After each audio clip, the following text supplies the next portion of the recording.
Robot सास। शहर में रिश्तों की कमी और अपनों के प्यार की कमी लगभग हर घर में है। किसी को अकेलापन अच्छा लगता है तो किसी को ये काटने दौड़ता है। देखो राधा, तुम भले ही गांव की हो, लेकिन यहाँ शहर में सभी को साथ लाकर रखना पॉसिबल नहीं है। हाँ, लेकिन प्लीज किसी को तो बोलो हम लोगों के साथ रहें। तुम सारा दिन ऑफिस और मैं घर पर पकती रहती हूँ। अरे तो किसी सहेली को बुला लिया करो, बातें कर लिया करो। किसको बुलाऊं? कब तक बुलाऊं? तुम सासू माँ को बोलो ना आकर यहाँ रहे। ठीक है, बात करता हूँ मैं उससे। रवि ऑफिस चला जाता है और अपने दोस्त से कहता है, यार बीवी ने माँ को शहर बुलाने की जिद कर रखी है। अब सोच रहा हूँ कि ऑफिस से दूर जाकर कहीं कोई घर ले लो किराए में। अब 2 कमरे का मकान तो पास में महंगा ही पड़ेगा ना। पर यार गांव की लड़कियों को शहर शादी करके लाओ तो यही दिक्कत होती है। वो लोग समझ ही नहीं पाती कि शहर की जिंदगी कितनी मुश्किल है। सबकी अपनी अपनी परेशानी है। अब मेरी वाली को देख लो, वहाँ के ऑपरेशन के लिए 2 हफ्तों के लिए लेकर आया था। बीवी ने तो इतना हंगामा किया कि माँ को 1 हफ्ते में ही वापस भेजना पड़ गया। सोच रहा हूँ कि माँ को फोन करूँ और कहूँ कि आ जाओ। क्या पता सास की चिक चिक सुनकर वो भी माँ को गांव भेज दे। आखिर औरतें तो औरतें ही होती है ना। किसे सास के साथ रहना पसंद होगा। बात आई गई हो जाती है। राधा रवि के पीछे एक बार फिर पड़ जाती है। वो 210 वाली है ना? हाँ, क्यों, क्या हो गया उसे? उसकी सास खिलाने वाली है। बड़ी खुश थी कि वो अब दिन भर बच्चे को सास के पास रखकर घुमा फिरा करेगी। लेकिन हमारी तो किस्मत ही फूटी है। हमारी सास कब आएगी कि ये सुख हम भी ले सके। देखो, मैं माँ से बात कर लेता हूँ, लेकिन माँ हमेशा के लिए कैसे आएगी? कोई और तरकीब सोचो ना। एक काम करो ना, मुझे गांव छोड़ दो, मैं चली जाती हूँ। कम से कम सास का सुख तो देख लूंगी। लेकिन ऐसा कहाँ हुआ कि कोई सास बहू एक साथ सुख से रहे। रवि तो जानता था सब, लेकिन करता क्या। पर कहते हैं ना, पति का दिमाग है, चलेगा तो सही। एक आइडिया आया है। क्यों ना मैं माँ की शक्ल सूरत का एक रोबोट ला कर दे दूं, जो राधा के साथ बिल्कुल सास वाला व्यवहार करे। मजा ही आ जाएगा। न माँ को लाने की झंझट, न सास बहू की किचकिच। रात को स्विच ऑफ करके अलमारी में पैक। बस फिर क्या था।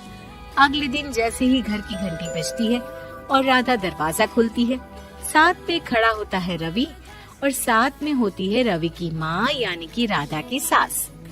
माँ जी, मुझे तो मेरी आँख पर विश्वास नहीं हो रहा। कितना अच्छा सरप्राइज है। आइए माँ, आइए। मुझे भी अच्छा लग रहा है। मैं भी खुश हूँ, मैं भी खुश हूँ, मैं भी खुश हूँ। दरअसल रोबोट सास की बैटरी ढीली होने के कारण वो एक वाक्य को रिपीट करने लगती है। माँ जी इतनी खुश है कि बार बार दोहराए जा रही हैं कि खुश है, खुश है। मैं अभी पानी लाती हूँ। राधा पानी लाने जाती है कि पीछे से रवि सास की बैटरी टाइट कर देता है और ऑर्डर का प्रोग्रामिंग ऑन कर देता है। पानी लाओ, चाय लाओ, खाना लाओ, मेरे बाल झाड़ो, मेरे कपड़े धो, मेरी चप्पल कहाँ है, लेकर आओ। अरे ठीक है माँ जी, सब ला रही हूँ। मैं जानती हूँ रवि आपको प्रोग्रामिंग करके लाया ना कि आप मुझे तंग कर दे और मैं आपको जाने को बोल दूँ। नहीं माँ जी, इस बार मैंने भी कमर कस रखी है। प्रोग्रामिंग कैसी लैंग्वेज यूज कर रही हो? माँ का रोबोट थोड़ी ना है जो मैं प्रोग्रामिंग करूँगा।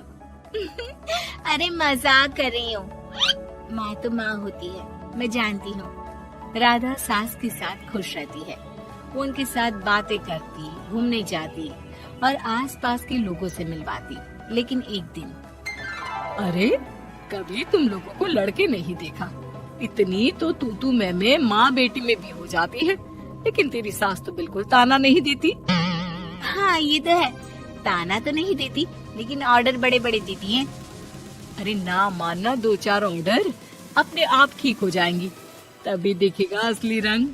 कौन सा तेरे बुलाने पर आई है, बेटे के बोलने पर आई होगी बुढ़िया। बात तो सही है, लेकिन यार कोई बात नहीं ना, सास लड़ाई करे भी तो कोई परेशानी नहीं है। अपना ख्याल भी तो रखती है। ये तो है, लेकिन तेरी सास तो बिल्कुल नहीं लड़ती, ये कैसे? खैर मुझे क्या। पड़ोसन तो चली जाती है, लेकिन राधा के मन में सवाल छोड़ जाती है कि ये सास है भी कि नहीं। रात में राधा रवि से कहती है, मैं ना माँ जी के पैर दबा कर आती हूँ। अरे लेकिन वो तो मैंने अलग कर दिया है।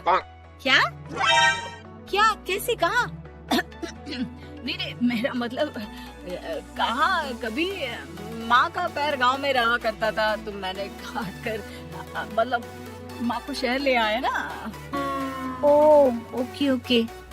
रवि चैन की सांस लेता है कि चलो कुछ तो बहाना मिला, लेकिन कब तक। रवि रोज माँ के पैर दबाने के बहाने रॉबर्ट को कमरे में ले आता और डिसमेंटल करके रख देता। एक रोज, मैं आज माँ जी की कोई बात नहीं मानूंगी, देखती हूँ कैसे नहीं लड़ती। अरे ऐसी भी सास किस काम की जो खटर पटर ना करे। सास का डिमांड मोड ऑन होता है। खाना दे दो, पानी दे दो, नाश्ता चाहिए। लाई माँ जी। मैं ना देने वाली खाना पानी। लेकिन समय बीतता जाता है, दोपहर और फिर शाम और फिर रात। बहू सास को कुछ नहीं देती, लेकिन रॉबर्ट सास कुछ नहीं कहती। रात को जब रवि घर आता है, राधा रो रही होती है। अरे क्या हो गया? तुम्हारी माँ ने मुझसे लड़ाई की, खूब खरी खोटी सुनाई। मैंने तो आज सुबह से खाना भी नहीं खाया है। रवि समझ जाता है कि राधा झूठ बोल रही है, क्योंकि खरी खोटी वाली प्रोग्राम तो उसने की ही नहीं थी। मैं माँ से बात करता हूँ, तुम परेशान मत हो। रवि रॉबर्ट माँ को लेकर कमरे में चला जाता है। वो उसे डिसमेंटल करके रख ही रहा होता है कि राधा, चलकर देखती हूँ माँ जी कहीं रवि को मेरे खिलाफ भड़का तो नहीं रही है। वो जैसे ही कमरे के अंदर जाती है, डर जाती है। सास के पुर्जे पुर्जे अलग थे। रवि, ये क्या है? ये माँ रॉबर्ट थी, तुमने ऐसा क्यों किया रवि? कुछ नहीं राधा, मैंने जितना अपने दोस्तों से सुना था कि शादी के बाद वैसे तो सब ठीक रहता है, लेकिन जब माँ और बीवी लड़ते हैं तो पति का बुरा हाल कर देते हैं। और मैं ना सुकून से रहना चाहता था, बस इसलिए।